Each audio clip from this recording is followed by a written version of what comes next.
மக்களே, இது நியூஸ் 18 தர்பார்.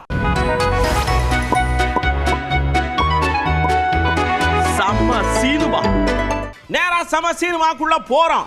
அப்படியே ஒரு மாநாட நடத்தி முடிச்சு ஒரு கொடியை அறிமுகப்படுத்தி அந்த கொடியில 3 பேர் முகத்தை போட்டு நான் பேரை அடுத்த வாரம் சொல்றேன்னு சொல்லிட்டு போய் இப்ப கட்சிக்கு பேர் வச்சுட்டாங்க. அந்த பேர் என்னங்கிறத நீங்களே பாருங்க. கட்சியினுடைய பெயர் அனைத்திந்திய புரட்சி தலைவர் மக்கள் முன்னேற்ற கழகம்.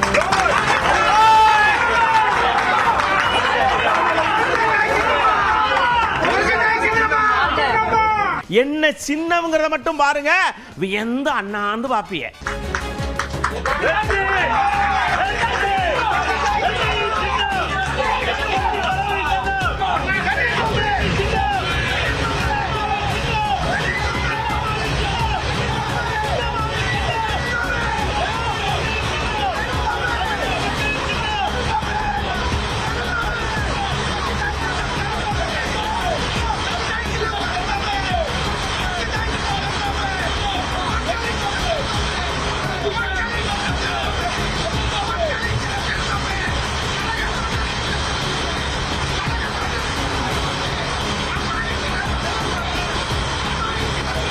அப்படியே ரொம்ப புக்கரமா பேசக்கூடிய ஒரு ஆள் நாம் தமிழர்ல இருந்தாங்க காளியம்மாக்கா. அப்படியே வாயை திறந்தா ஏடிஎம்கே டிஎம்கே போட்டு வானொலியில் ஓட்டு வறுத்து எடுப்பாங்க. ரொம்ப நாளாக கட்சியை விட்டு ஒதுக்கி வச்சிருந்தாங்க.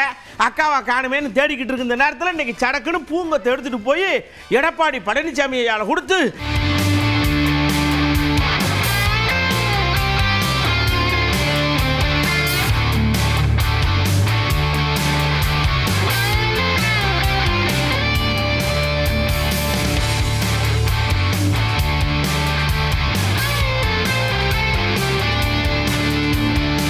நானு நிறைய இடங்களுக்கு சுத்தி பார்த்துருக்கிறேன். நான் ஏற்கனவே ஏடிஎம்களை இருந்தவங்க தாங்க.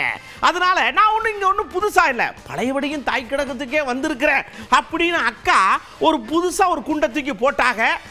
வரக்கூடிய சட்டமன்ற தேர்தலில் போட்டியிருக்கோம். அது கட்சியினுடைய தலைமை முடிவு செய்யும். எங்களுக்கான பங்கேற்பை கேட்டிருக்கோம். எங்களுக்கான பிரச்சனைகளை இதெல்லாம் இருக்கு அப்படின்றத சொல்லியிருக்கிறோம்.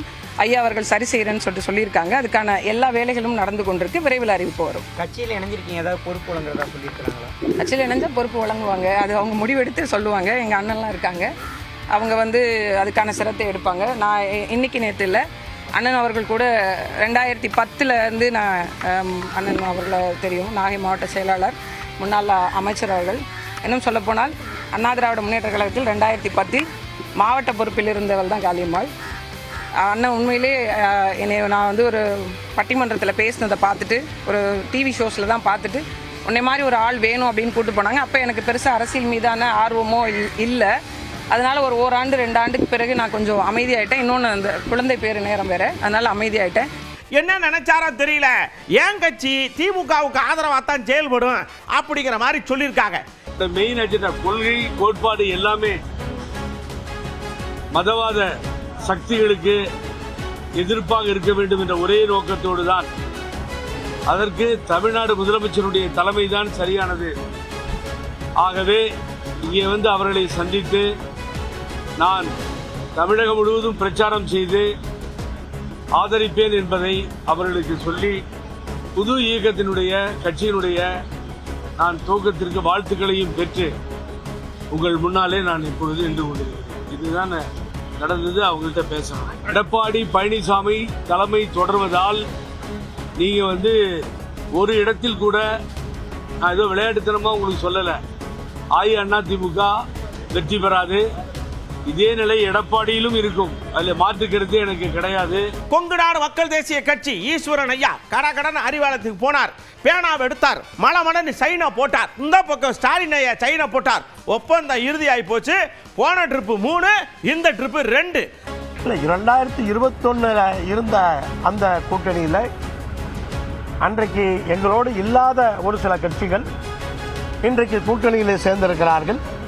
அன்றைக்கு திராவிட முன்னேற்ற கழகத்திலே இல்லாத ஒரு சிலர் அதிமுகவிலிருந்து அவர்கள் திமுகவிலே இணைந்திருக்கிறார்கள். அப்படிப்பட்ட ஒரு மாறுபட்ட சூழலிலே நாம் இந்த தேர்தலை இன்றைக்கு சந்திக்கிறோம். எதிரிலே கூட அன்றைக்கிருந்த ஒரு ஒரு உடன்பாடு எதிர்கூட்டணியிலே ஒரு மனமொத்த நிலைமை இன்றைக்கு இல்லை என்பதைத்தான் நான் விளக்கமாக இன்றைக்கு சொல்லியிருக்கிறேன். ஆனால் 21க்கும் 26க்கும் அந்த வித்தியாசம் இருக்கிறது. ஆனால் இன்னும் அதிக தொகுதிகளிலே நாங்கள் வெற்றி பெறுவோம். அந்த திரிஷா வந்த உடனே சடக்குன்னு விஜயை பத்தி கேள்வி கேட்ட உடனே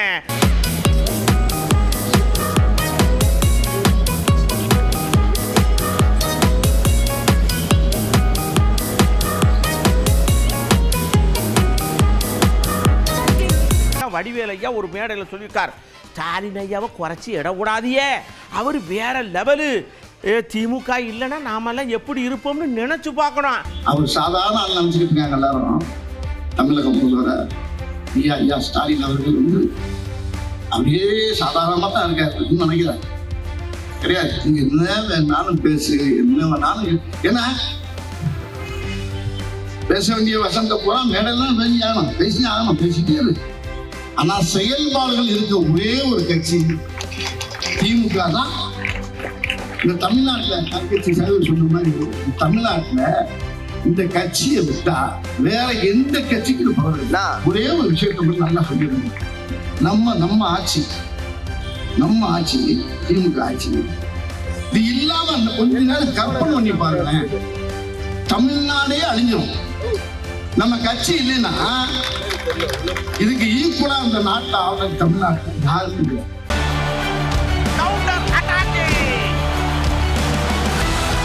சொல்லியிருக்கார் ரகுபதி ஐயா. இங்க பாருங்க, திமுக யாரையும் மிரட்டணுங்கிற அவசியம் கிடையாது. ரஜினிகாந்த் ஐயாவை குறிப்பா மிரட்ட முடியாது சார். நடிகர் ரஜினிகாந்தை யாரும் மிரட்ட முடியாது. எந்த மிரட்டலுக்கும் அவர் அடிபணிய மாட்டார் என்பது நாடறிந்த உண்மை. எனவே திமுக மிரட்டியது என்று சொல்லுவது அப்பட்டமான பொய்யே. அதை இன்னைக்கு விஜய் கட்சிக்காரங்க சொல்றாங்கன்னா அரசியல் ஆதாயம் தேடி அவங்க அப்படி ஒரு குற்றச்சாட்டை சொல்லலாம். ஆனால் எங்களை பொறுத்த வரைக்கும் அவர் எங்களுடைய நண்பர். அதாவது 1996 திராவிட முன்னேற்ற கழக ஆட்சி வர வேண்டும் என்பதற்காக குரல் கொடுத்த நபர் நம்முடைய மாண்புமிகு எங்களுடைய மரியாதைக்குரிய நடிகர் ரஜினிகாந்த் அவர்கள். எனவே அவரை பற்றி எந்த குறையும் திமுகவை பற்றி சொல்லாது. ஐயா, நாங்க யாரையும் மிரட்டுறதில்ல, எங்களை தான் பார்த்து பயந்து போய் மிரட்டி மிரட்டி மிரட்டி மிரட்டி பார்க்காக மேல இருந்து ஆஸ்பத்திரிக்கு போனார் அந்த மனுஷன். கரூர்ல இத்தனை பேர் அடிவிட்டு கிடக்காங்களே, போய் பார்ப்போமேண்டு அவருக்கு சம்மன் அனுப்பியிருக்காங்க. இப்படி அனுப்புன உடனே நாங்க பயந்து போயிடுவோம்டே. 100 சம்மன் அனுப்புங்க, எல்லாத்துக்கும் எங்க ஆள் நிற்பாருங்க. ஆஸ்பத்திரியில் போய் அடிபட்டவங்களை பார்க்க போன ஒன்றை தவிர அவர் எந்த பாவமும் செய்யலை, எந்த தப்பும் செய்யலை. ஆனால் அவர் இன்றைக்கு அழைத்திருக்கிறார் என்று சொன்னால் அது திமுகவை மிரட்டி பார்க்கின்ற செயலாக எடுத்துக்கொள்ளலாம். ஆனால் நாங்கள் அதுக்கெல்லாம் பயப்பட மாட்டோம். செந்தில் பாலாஜி இதெல்லாம் பல முறை சந்தித்தவர், ரொம்ப தைரியசாலி, மிகவும் தைரியமாக அதை எதிர்கொள்வார். இதே மாதிரி இன்னொரு விஷயத்தையும் இதே மாதிரி சொல்றாரு பெரியசாமி. அங்க இருக்க நம்ம யாருமே மிரட்டல, உங்களுக்கே தெரியும். யாரையும் எப்பொழுதும் திராவிட முன்னேற்ற கழகம், ஏன்னா அது ஒரு இயக்கத்தை பொறுத்தவரை ஒரு ஜனநாயகம் என்பது திராவிட முன்னேற்ற கழகத்தில் தான் பார்க்க முடியும். யாரையும் மிரட்டுகின்ற தொழிலெல்லாம் நாங்கள் அரசியல் செய்ததே இல்லை. மக்களை அன்பால் வளைத்து தான் அரசியல் செய்கிறோமே தவிர யாரையும் மிரட்டி நாங்கள் பேசுவதும் இல்லை, அப்படி ஒரு அரசியலும் செய்வதில்லை. யாரும் மிரட்டி அப்படியே நேரா திருமானன்ட்ட போய், அண்ணாச்சி ரஜினிகாந்த் அண்ணாச்சியை மிரட்டுன ஆளாம்ல, இதை பத்தி உங்களுக்கு தெரியுமா அப்படின்னு கேட்டா அங்க பாருங்க, ஆதாரம் இல்லாத ஒரு கருத்து. அவர் எந்த அடிப்படையில் இவ்வாறு அதை சொல்லியிருக்கிறார் என்று தெரியவில்லை. ரஜினிகாந்த் அவர்கள் பதவி அதிகாரம் போன்றவற்றில் பெரிய ஈடுபாடு உள்ளவர் அல்ல, ஆசை உள்ளவர் அல்ல. அவர் அந்த நிலையிலிருந்து முற்றிலும் விலகி நிற்பவர், முதிர்ச்சி அடைந்தவர் என்று நான் நம்புகிறேன். ஆகவே அவர் எந்த அச்சுறுத்தலுக்கும் அஞ்சி தன்னுடைய நிலைப்பாட்டிலிருந்து பின்வாங்கி இருக்க வாய்ப்பே இல்லை. அது தவறான ஒரு கருத்து என்று நான் கருதுகிறேன். ஏகப்பட்ட வேலை கிடக்கு, ஜனநாயகனா முக்கியம். ஜனநாயகோட ரிவைஸ் கமிட்டிங் பாத்தீங்கன்னா சென்ட்ரல் போர்டு அனுப்பிச்சிருந்தாங்க. அதே போல அன்றைக்கு தான் இதெல்லாம் ஒர்த்து இல்லாத கேள்வி. நிறைய பேச வேண்டிய விஷயங்கள் எவ்வளவு இருக்கு, அதை பேசுங்க. அப்படியே சசிகலா அம்மா ஒரு விஷயத்தை ஆரம்பிச்சு மைக்க பிடிச்சு சொல்றாங்க. நல்லா அதுல கவனிக்கணும். நீங்க அந்த சின்னத்துல நாங்க எப்போதுமே ஒற்றுமையை விரும்புறவங்க. எல்லோரும் ஒன்றாக இருக்கணும் அப்படிங்கிற எண்ணத்தை தவிர வேற எண்ணமே எனக்கு கிடையாது. அதனால நான் மக்களோடு இருப்பேன் என்றும் அதற்கு இந்த சின்னமே ஒரு சான்று. ஒரு கூட்டு குடும்பம் போல் இந்த சின்னம் அமைந்திருக்கிறது. இது மக்களோட சின்னம் அப்படிங்கிறதையும் சொல்லிக்கிட்டு வரும் சட்டமன்ற தேர்தலில் தமிழ்நாடு மற்றும் பாண்டிச்சேரி இரண்டிலும் அனைத்திந்திய புரட்சித் தலைவர் மக்கள் முன்னேற்ற கழகம் சார்பில் தென்னை தோப்பு சின்னத்தில் வேட்பாளர்கள் வருவார்கள். அது உங்கள் வீட்டு சின்னம். ஏதாவது பேச்சுவார்த்தை நடக்கா? சில பேர் பார்ப்பீங்க, யாருமே கூட்டணி வேணாம், யாருமே முக்கியஸ்தர்கள் கட்சியில வேணாம் அப்படின்னு தனியா போவாங்க. ஆனா நாங்க அப்படி இல்லை. எங்களுடன் நிச்சயமாக எல்லோரும் நாங்க கூட்டணியோட தான் நாங்க சந்திப்போம். நிச்சயம் தமிழ்நாட்டு மக்களுக்கு நல்லது நடக்கணும். எங்க கழக தொண்டர்கள் தலைவர் காலத்திலிருந்தே வந்தவங்க எல்லாருக்கும் பாதுகாப்பாகவும் தமிழக மக்களுக்கு பாதுகாப்பாகவும் நாங்கள் இருப்போங்கிறத நான் சொல்லிக்கிறேன். நான் தான் சொல்லிட்டேனுங்க. அதாவது எங்களுடன் ஒரே கருத்துள்ள கட்சிகள் இணைந்து நாங்கள் செயல்படுவோம். எங்களுடைய தலைமை, நல்லா நோட் பண்ணிக்கங்க, எங்களுடைய தலைமையை யார் ஏற்கிறார்களோ அவர்கள் யார் வேணாலும் கூட்டணிக்கு வாங்க, நாங்க மாட்டேன்னு சொல்ல மாட்டோம், ஆனா தலைமை நாங்களா தான் இருப்போம் அப்படிங்கிற மாதிரி சொன்னார். எதுக்கு சொன்னார்னா, விஜய் கூட்டணிக்கு வருவாரான்னு கேட்டாங்களா, அதுக்கு தான் இப்படி மூச்சை பிடிச்சு சொல்றாரு ஜெயக்குமார். இல்ல, அரசியலை பொறுத்தவரை புதுசா சொல்றது போல தேர்தலுக்கு ஒன்றும் காலம் இருக்கு. 17ஆம் தேதியோ இல்லை 18ஆம் தேதியோ 18ஆம் தேதி அறிவிக்கப்படலான்ற மாதிரி ஒரு கருத்து இருக்குது. அரசியல் பொறுத்தவரையில எங்களுக்கு ஒரே எதிரி யாரு? திமுக. ஒரே எதிரி யாரு? திமுக.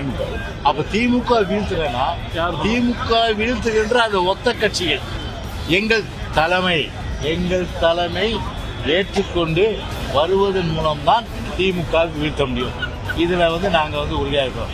அதுல யார் வேண்டுமானாலும் எங்க தலைமையை ஏற்றுக்கிட்டு திமுக வீழ்த்த வேண்டும் என்ற அந்த ஒத்த கருத்துடையவர்கள் எங்களோடு வரலாம். சசிகலா அம்மாவுடைய அரசியல் வருகை உங்களுக்கு எப்படி இருக்கு? அதாவது இது ஜனநாயக நாடு, இது யார் வேணாலும் கட்சி தொடங்கலாம். அதனால இது ஒரு டெமோக்ராட்டிக் கண்ட்ரி, தொடங்கட்டும் இல்லையா, அதுதான் அது அவங்களுடைய உரிமைனா அதுல யாரும் போய் குறிக்கிட முடியாது. அதனால அவங்களுடைய உரிமை அது. விஜய் உங்க கூட்டணிக்கு வருவாரா வர மாட்டாரா அப்படின்னு கேட்டா அது ஒரு வதந்தி. விஜய் வருவார் போவாருங்க எல்லாம் ஒரு கனவுல கணக்குது. அது மாதிரி எங்களுக்கு ஒரு முகாந்தரமும் இல்ல, எங்களுக்கு அப்படி யாரும் சொல்லவும் இல்ல. இல்ல கிடையாது. அடிச்சு சொல்றேன், நான் கிடையாது சொல்றேன். சந்தோஷம். எப்பயுமே டெல்லிக்கு தமிழ்நாடு அவுட் ஆஃப் கண்ட்ரோல் தான். எலெக்ஷன் முடிஞ்ச உடனே இதுவரை நாங்கள் டெல்லிக்கு அவுட் ஆஃப் கண்ட்ரோல் சொல்லுவார். இந்த சட்டப்பேரவை தேர்தல் நடந்து மீண்டும் அவர் முதலமைச்சராக ஆனதற்கு பிறகு விரைவில் நாம் எடுக்க வேண்டிய முழக்கம் நாம் டெல்லி அவர் கண்ட்ரோல் சொல்லுகிற காரணம். சரி, நம்ம தர்பார்ல இதுவரைக்கும் நீங்க பார்த்தது உங்களுடைய அன்றாட வாழ்வியலோட எப்படியெல்லாம் ஒத்து போகுது, இதெல்லாம் வேணும் இதெல்லாம் வேண்டாம், அட ஒரே சங்கட குஷ்டமா இருக்கப்பா அப்படி நீங்க நினைப்பீங்கல்ல, தூக்கி தூர வச்சிருங்க. நம்ம கூட பாருங்க, என்ஜாய் பண்ணுங்க. அடுத்த தர்பார்ல ஏகப்பட்ட விஷயத்தோட நான் உங்களை சந்திக்கிறேன். திருப்பின்னு சொல்றேன், யாராவது உடனே பெட்ரோல் தீந்து போகுது, கேஸ் தீந்து போகுதுன்னு சொன்னா உடனே வாளி குடம் அண்டா குண்டா கேனுன்னு தூக்கிட்டு போவாதீங்க. பெட்ரோல் எல்லாம் அப்படி சேர்த்து வைக்க முடியாது, அதை யூஸ் பண்ணிக்கிட்டே இருக்கணும். இல்லைன்னு வச்சுக்கோங்க, இந்த வேதி வினை மாதிரி உள்ள காத்தெல்லாம் இதாகி வேற மாதிரி ரியாக்ட் ஆயிருங்க. வீட்டுக்குள்ளெல்லாம் அப்படி அன்சேஃபாக வைக்கப்படாது. ஹைலி ஃப்ளேமபிள் எதுக்கு சொல்கிறாங்க, தயவு செஞ்சு கொஞ்சம் புரிஞ்சுக்கோங்க. பெட்ரோல் இல்லைன்னா வாழலாம்ங்க. அவ்வளவுதாங்க. அடுத்த தர்பால சந்திக்கிறேன். அதுவரை உங்களிடமிருந்து அன்போடு விடைபெற்றுக் கொள்வது உங்கள் அன்பு நண்பன் எழில். வணக்கம் மக்களே.